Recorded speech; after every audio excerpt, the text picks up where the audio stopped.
வெண்பாவ இப்ப தான் வந்து அந்த ரவுடி பசங்க கிட்ட இருந்து கஷ்டப்பட்டு காப்பாத்தி நம்ம மல்லி வந்து கூட்டிட்டு வந்திருக்காங்க. ஆனாலுமே மறுபடியும் வெண்பாக்கு பார்த்தீங்கன்னா, ஃபிக்ஸ் வந்த விஷயம் உண்மையிலேயே எல்லாருக்குமே ரொம்பவே கஷ்டமா தாங்க இருக்கும். அதுவும் பர்ட்டிகுலரா வந்து மல்லி அண்ட் விஜய் இவங்க 2 பேருமே ரொம்பவே பதறி போயிட்டாங்க. வெண்பா இப்படி ஒரு நிலைமைக்கு மறுபடியும் வந்துட்டாளே அப்படின்னு சொல்லிட்டு. ஸோ இதனால நம்ம விஜய்க்கு பார்த்தீங்கன்னா, மல்லி மேல மறுபடியும் கோவம் வந்துருமா? ஏன்னா வெண்பாவோட இந்த நிலைமைக்கு காரணமே வந்து மல்லி தான் அப்படின்னு நினைச்சுக்கிட்டு இருக்காரு. ஸோ அப்படிப்பட்டவர் வெண்பா இந்த மாரி கஷ்டப்படுறத பார்த்து, இது எல்லாத்துக்குமே காரணம் நீ தான் அப்படிங்கிற மாரி சொல்லி, ஒருவேளை மல்லிய வீட்ட விட்டு வெளியில தொரத்துறதுக்கான வாய்ப்பு இருக்கா என்ன அப்படிங்கிறது தெரியல. ஏன்னா ராஜியோட பிளான் வந்து அதுதான்.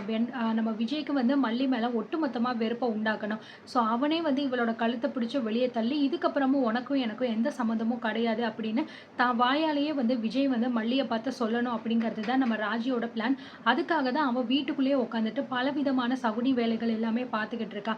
பட் இப்போ வரைக்கும் விஜய பொறுத்தவரைக்கும் மல்லி மேல கோவம் மட்டும் தான் இருக்கு. ஆனா மல்லி மேல எந்த விதமான வெறுப்பும் இல்ல. அத வந்து ரொம்பவே கிளியரா நம்ம விஜய் வந்து அன்னைக்கே அந்த கதிரேசன் கிட்ட சொல்லியிருப்பாரு. ஸோ கதிரேசன் அதுக்கப்புறம் ராஜி 2 பேருமே சேர்ந்து ஒரு கேவலமான பிளான் போடும்போது, அத தன்னோட காதால கேட்ட விஜய் தான் வந்து அப்படி சொல்லியிருப்பாரு. ஸோ அதனால நம்ம ராஜி வந்து வேற ஏதாவது நம்ம ஒரு புது பிளான் பண்ணி தான் இத வந்து சரி கட்டணும் அப்படின்னு நெனப்பாங்க. இந்த நேரம் பார்த்து நம்ம வெண்பா வந்து வீட்டுக்கு வந்ததுனால, அவளுக்கு புடிச்ச எல்லா விதமான சாப்பாடும் செஞ்சு குடுக்குறாங்க. அதே மாதிரி வெண்பா வந்து, இந்த மாதிரி நீங்க வந்து மல்லியம்மாக்கு ஊட்டி விடுங்க அப்படிங்கிற மாரிலாம் சொல்லி, நான் 2 பேரையுமே வந்து சேர்த்து வப்பா. ஸோ அது எல்லாமே ரொம்ப நல்லா காமிச்சிருந்தாங்க. ஸோ இதே மாதிரி 3 பேருமே ஹேப்பியா இருந்தா ரொம்ப நல்லா இருக்கும் அப்படின்னு சொல்லிட்டு தான் நாகுவுமே வந்து நெனச்சுக்கிட்டு இருப்பாங்க. அண்ட் இவ்ளோ நாள் கழிச்சு வெண்பா நம்ம கூட சேர்ந்து சாப்பிடுறது அப்படிங்கிறது ரொம்ப சந்தோஷமா இருக்கு. வெண்பா குட்டி நீ இல்லாம வந்து மல்லி அம்மாவும் சரி, விஜய் டாடாவும் சரி ரொம்பவே வந்து ஃபீல் பண்ணாங்க. ஆனா இப்போ இந்த வீட்டுக்கு நீ வந்துட்ட. இதுக்கப்புறமும் இந்த வீட்ல எப்பயுமே ஒரு ஜாலி கலகலப்பு இருக்கும் அப்படிங்கிற மாரி நாகுவும் வந்து சொல்லுவாங்க. ஸோ ராஜியுமே வந்து பார்த்தீங்கன்னா, உடனே வந்து அதுக்கு ஆமா சாமி போடுவா. ஆமாடா செல்லம் நீ வந்து இல்லாம எவ்ளோ தெரியுமா நான் வந்து ஃபீல் பண்ணேன். இப்ப தான் நீ எனக்கு வந்து கிடைச்சிருக்க. உண்மையிலேயே வந்து உன்ன பார்க்கும்போது எனக்கு அவ்ளோ சந்தோஷமா இருக்கு அப்படிங்கிற மாரி நம்ம ராஜி பார்த்தீங்கன்னா, பயங்கரமா வந்து நடிப்பா.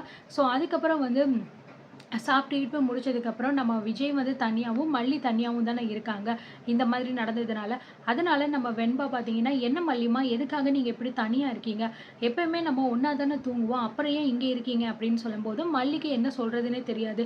"இல்லடா வெண்பா குட்டி, நீ போய் வந்து அப்பா கிட்ட தூங்கு" அப்படிங்கிற மாரி சொல்லும்போது, "ஆஹா அதெல்லாம் முடியாது. நீங்களும் வாங்க" அப்படிங்கிற மாரி சொல்லிட்டு பார்த்தீங்கன்னா, மல்லிய வந்து கைய பிடிச்சு நம்ம விஜய் ரூமுக்கு கூட்டிட்டு போயிட்டு, "என்ன டாடா எதுக்காக மல்லியம்மா இங்க வராம அங்க தனியா இருக்காங்க?" அப்படிங்கிற மாரி சொல்ல, உங்க 2 பேருக்குள்ள ஏதாவது பிரச்சனையா? அப்படிங்கிற மாரி வந்து வெண்பா கேட்பா. அதெல்லாம் ஒண்ணும் இல்லடா செல்லம். இப்ப தானே நீ வந்திருக்க. சாப்பிட்டுருக்க. நீ டயர்டா இருப்பல்ல தூங்கு அப்படிங்கிற மாரி சொல்றாங்க. அதெல்லாம் முடியாது மல்லிமா. நீங்க இங்க தான் இருக்கணும். என் பக்கத்துல தான் தூங்கணும். நம்ம 3 பேரும் ஒண்ணா தான் இருக்கணும். நீங்க இப்படி தனியா போனீங்கன்னா, நான் ரொம்ப ஃபீல் பண்ணுவேன் அப்படின்னு சொல்லும்போது, ஸோ விஜய்க்கு என்ன பண்றதுன்னே தெரியல. ஏன்னா வெண்பா இவ்ளோ நாள் கழிச்சு கிடைச்சிருக்கா. மறுபடியும் அவள நம்ம கஷ்டப்படுத்த வேணாமே அப்படின்னு சொல்லிட்டு, இங்க பாரு மல்லி அதான் வெண்பா சொல்றால்ல, இங்கேயே நீ தூங்கு அப்படிங்கிற மாரி சொன்னதுனால, மல்லிக்கும் வேற வழி கிடையாது. வெண்பாவோட சந்தோஷம் தான் முக்கியம் அப்படின்னு சொல்லிட்டு அங்கேயே வந்து இருக்காங்க. ஸோ அதுக்கப்புறம் பார்த்தீங்கன்னா, விஜய் வந்து நம்ம வெண்பா கிட்ட இந்த மாரி "நீ ரொம்ப கஷ்டப்பட்டியா வெண்பா செல்லம்? உன்ன அங்க யாராவது வந்து ஏதாவது பண்ணாங்களா? அடிச்சாங்களா?" அப்படின்னு கேட்குறாரு. "இங்க பாருங்க டாடா, அதெல்லாம் வந்து நம்ம பேச வேண்டாம். அதெல்லாம் முடிஞ்சு போன விஷயம். இப்போ எதுக்கு நம்ம அத பத்தி பேசணும்?" அப்படிங்கிற மாரி நெனச்சு நம்ம வெண்பா சொன்னதுனால, விஜயுமே வந்து சரி ஓகே நம்ம அத விட்டுறலாம் அப்படிங்கிற மாரி நெனச்சு விட்டுர்றாரு. அதுக்கப்புறம் மல்லி, விஜய் 2 பேருக்கும் நடுவுலயும் வெண்பா வந்து படுத்துக்கிட்டு இருக்காங்க. ஸோ நம்ம வெண்பா வந்து கேட்குறா, "ஏன் மல்லிமா நான் வந்து இல்லாம இருக்கேன் அப்படின்னு சொல்லிட்டு நீங்க ரொம்பவே வந்து ஃபீல் பண்ணீங்களா?" அப்படின்னு கேட்குறாங்க. "ஆமாடா வெண்பா, அது எப்படி என்னால ஃபீல் பண்ணாம இருக்க முடியும்? நான் தான் உன்னைய கூட்டிட்டு போய் தொலைச்சுட்டேன். கண்டிப்பா நான் உன்ன நல்லா பார்த்துருந்துருக்கணும். ஏன் தப்பு தான்." அப்படிங்கிற மாரி சொல்லும்போது, "ஐயோ! மல்லிமா என்ன எத்தன தடவ தான் நீங்க இப்படியே பேசுவீங்க? நான் தான் உங்ககிட்ட சொன்னேன்ல, இதுக்கு காரணம் நீங்க கிடையாது, நான் தான். நீங்க சொன்ன பேச்சையும் மீறி கீழ இறங்குனது ஏன் தப்பு தான்." அப்படிங்கிற மாரி, "அப்புறமும் ஏன் மறுபடியும் நீங்க உங்களையே வந்து சொல்லிட்டு இருக்கீங்க? இனிமே இப்படி சொல்லாதீங்க." அப்படிங்கிற மாரி சொல்றாங்க. "சரிடா செல்லம், கண்டிப்பா இதுக்கப்புறம் நான் சொல்ல மாட்டேன்." அப்படிங்கிற மாரி சொல்றாங்க. அதே மாதிரி நானுமே உங்ககிட்ட ரொம்ப கம்பல் பண்ணி தான் மல்லிமா வந்து கூட்டிட்டு போ சொன்னேன். அதனால தானே இந்த மாரி பிரச்சனை வந்துச்சு. என்னையும் நீங்க மன்னிச்சுருங்க அப்படின்னு சொல்லும்போது, "பரவால்ல செல்லம், அதெல்லாம் ஒண்ணும் வேண்டாம்." அப்படிங்கிற மாரி சொல்றாங்க. "ஏன்டாடா நீங்க மல்லிமா மேல எதுவும் கோவமா இருக்கீங்களா?" அப்படின்னு வெண்பா கேட்கிறா. "என்ன செல்லம் எதுக்காக இப்படி பேசுற?" அப்படின்னு சொல்ல, "இல்ல நான் வந்ததுலேருந்து பார்க்குறேன், நீங்க மல்லிமா கூட சரியாவே பேசவே மாட்டேங்கிறீங்க. எதுக்காக நீங்க அவங்க மேல கோவப்படுறீங்க? அவங்க மேல எந்த தப்பும் இல்ல." அப்படிங்கிற மாரி சொல்றாங்க. அது மட்டும் இல்லாம மல்லிமா தான் பிளான் பண்ணி என்ன வந்து எவ்ளோ பெரிய ரிஸ்க்லேருந்து காப்பாத்தியிருக்காங்க. நீங்க கூட வரல அப்படிங்கிற மாரி சொல்லும்போது, விஜய்க்கு ரொம்பவே குற்ற உணர்ச்சியா இருக்கு. வெண்பாவ நம்ம கண்டுபிடிக்க முடியாம போயிருச்சு. ஆனா மல்லி சொன்ன மாதிரி கண்டுபிடிச்சு நம்ம கிட்ட கொண்டு வந்து ஒப்படைச்சுட்டா, அப்படிங்கிற மாரி பார்த்தீங்கன்னா தோணுது. அண்ட் மல்லி மேல கொஞ்சம் பார்த்தீங்கன்னா அவங்களுக்கு இரக்கம் வருது. நம்மளுமே தேவையில்லாம மல்லிய ரொம்பவே வந்து ஹர்ட் பண்ணிட்டோமோ! அப்படிங்கிற மாரி நெனச்சு விஜய் வந்து ஃபீல் பண்ணிக்கிட்டு இருக்காரு. ஸோ அதுக்கப்புறம் பார்த்தீங்க அப்படின்னா நம்ம மல்லி வந்து வெண்பா கிட்ட, "இங்க பாரு வெண்பா செல்லம், நீ இவ்ளோ நாள் வரைக்கும் சரியா தூங்குனியா? இல்லையான்னு சொல்லிட்டு தெரியாது. இப்ப வா, அதுக்கு நம்ம மத்த விஷயம் எல்லாத்தையுமே காலையில பேசிக்கலாம் சரியா?" அப்படின்னு சொல்லிட்டு வெண்பாவ பார்த்தீங்க அப்படின்னா தூங்க வச்சுர்றாங்க. ஸோ வெண்பாவும் நல்லபடியா வந்து தூங்கிர்றாங்க. அதுக்கப்புறம் நம்ம மல்லி வந்து தூங்கலாம் அப்படின்னு சொல்லிட்டு போம்போது, விஜய் வந்து மல்லிய கூப்பிடுறாரு. "மல்லி ஒரு நிமிஷம் உன்கிட்ட கொஞ்சம் பேசணும்" அப்படின்னு சொல்றாங்க.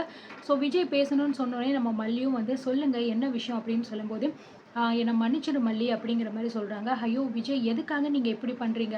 நீங்க எதுக்கு என்கிட்ட மன்னிப்பு கேட்கணும்?" அப்படின்னு சொல்லும்போது, "இல்ல மல்லி, உன் மேல நான் வந்து ரொம்பவே அதிகமா கோவப்பட்டுட்டேன். நெறைய விஷயங்கள்ல உன்ன நான் ரொம்ப ஹர்ட் பண்ணிட்டேனோ அப்படின்னு எனக்கு தோணுது. ரொம்ப குற்ற உணர்ச்சியா இருக்கு." அப்படிங்கிற மாரி வந்து விஜய் சொல்றாரு. அட்லீஸ்ட் இப்பயாவது நம்ம மல்லி பத்தின விஷயமும், மல்லியோட மனசையும் விஜய் புரிஞ்சுக்கிட்டாரு. அதுவே ரொம்ப சந்தோஷம் தாங்க. ஸோ மல்லியும் வந்து, "இல்லங்க விஜய், நீங்க இப்படிலாம் வந்து பேசாதீங்க. இந்த மாரி நான் வந்து பண்ண தப்பு தான் உண்மையிலேயே. நான் இல்லன்னு சொல்லல. ஆனா நான் சொன்ன மாதிரி வெண்பாவ உங்ககிட்ட கொண்டு வந்து ஒப்படைச்சுட்டேன். ஆனா ஒரே ஒரு விஷயம் மட்டும் நான் சொல்லிக்கிறேன். வெண்பா வெண்பா மேல எனக்கு பாசம் இல்ல. வெண்பா மேல எனக்கு அக்கறை இல்ல அப்படின்னு மட்டும் நீங்க நெனைக்காதீங்க. அண்ட் வாய்க்கு வாய்க்கு வந்து என் பொண்ணு, என் பொண்ணு அப்படின்னு சொல்றீங்களே, அந்த மாதிரி இனிமே சொல்லாதீங்க. அவ வந்து உங்க பொண்ணுங்கிறத தாண்டி அவ வந்து என் பொண்ணு. நான் அப்படித்தான் அவள நெனச்சுக்கிட்டு இருக்கேன். எல்லாத்தையும் விட எனக்கு அவ தான் முக்கியம் அப்படின்னு நான் நெனச்சுக்கிட்டு இருக்கேன்." அப்படின்னு நம்ம மல்லி சொல்லுவாங்க. ஸோ இத கேட்ட விஜய்க்கு வந்து ரொம்பவே வந்து ஃபீல் ஆயிரும். நம்ம வெண்பாவ இவ இந்த அளவுக்கு வந்து உயிரா நெனச்சுக்கிட்டு இருக்கா. ஆனா நம்ம வந்து நமக்கு இருக்கிற டென்ஷனால இவள வந்து ரொம்ப தப்பா பேசிட்டோம் அப்படின்னு நெனச்சுட்டு, "என்ன மன்னிச்சிடு மல்லி. நான் வந்து அப்படிலாம் பேசியிருக்க கூடாது. ஆனா வெண்பா காணாம போன விஷயத்தினால என்ன பண்றது? ஏது பண்றதுன்னு எனக்கு ஒண்ணும் புரியல. அவள எப்படி கண்டுபிடிக்க போறோம்? அப்படிங்கிற ஒரு பயம். அதனால தான் நான் உன்ன வந்து ரொம்பவே கஷ்டப்படுத்திட்டேன்." அப்படின்னு சொல்லும்போது, "பரவால்லங்க இருக்கட்டும். அதனாலலாம் ஒண்ணும் கிடையாது." அப்படிங்கிற மாரி நம்ம மல்லி சொல்லிடுறாங்க. ஸோ இதனால விஜய்க்கும் கொஞ்சம் நிம்மதியாயிருது. மல்லிக்கும் பார்த்தீங்கன்னா கொஞ்சம் நிம்மதியாயிருது. வ மல்லி வந்து பிரெக்னன்ட்டா இருக்கிற விஷயம் விஜய்க்கு வந்து தெரியும். பட் ஆனா அவ வாயால இன்னும் சொல்லல அப்படின்னு நெனச்சுட்டு, நம்ம விஜய் வந்து மல்லி கிட்ட, "ஏன் மல்லி, ஏதாவது ஒரு முக்கியமான விஷயம் சொல்லணுமா?" அப்படின்னு கேட்குறாரு. ஸோ நம்ம மல்லி வந்து எத பத்தி இவர் கேட்குறாரு அப்படின்னு தெரியலையே அப்படின்னு நெனச்சு, "இல்லையே விஜய், எதுவுமே இல்லையே அப்படி" அப்படிங்கிற மாரி வந்து சொல்லிர்றாங்க. ஸோ மல்லி தன்னோட வாயால சொல்லணும் அப்படின்னு நம்ம விஜய் எதிர்பார்க்குறாரு. ஆனா மல்லி வந்து இத எதுவுமே சொல்லாம மறைச்சுக்கிட்டு இருக்காங்க. சரி, ஓகே, எதுவுமே இல்லன்னா பரவால்ல மல்லி. அவளே தன்னோட வாயால எப்ப சொல்லணுமோ அப்ப சொல்லட்டும். அதுக்கப்புறம் இந்த விஷயத்த நம்ம கேட்டுக்கலாம். இப்போதைக்கு அவகிட்ட இத பத்தி நம்ம பேச வேண்டாம் அப்படின்னு சொல்லிட்டு விஜயுமே வந்து விட்டுர்றாரு. சரி வா தூங்கலாம் அப்படின்னு நெனச்சு 2 பேருமே பார்த்தீங்க அப்படின்னா தூங்க போயிர்றாங்க. மல்லிக்கு வந்து ஒரு டவுட் வருது. ஒருவேள நம்ம கன்சீவா இருக்கிறத பத்தி அவர் கேட்கிறாரோ? இப்பயே நம்ம சொல்லிர்லாமா அவர்கிட்ட? இல்ல, இல்ல, வேண்டாம், வேண்டாம். அதுக்குன்னு ஒரு நேரம் இருக்கு. அப்ப நம்ம சொல்லிக்கலாம் அப்படின்னு நம்ம மல்லியும் பார்த்தீங்கன்னா பேசாம விட்டுர்றாங்க. ஸோ உண்மையிலேயே இந்த விஷயத்த சொன்னா கண்டிப்பா வெண்பா, விஜய் 2 பேருமே அவ்ளோ ஹேப்பியா இருப்பாங்க. எப்போ இந்த சம்பவம் நடக்கப் போகுது அப்படிங்கிறத பார்த்து தெரிஞ்சுக்கலாம்.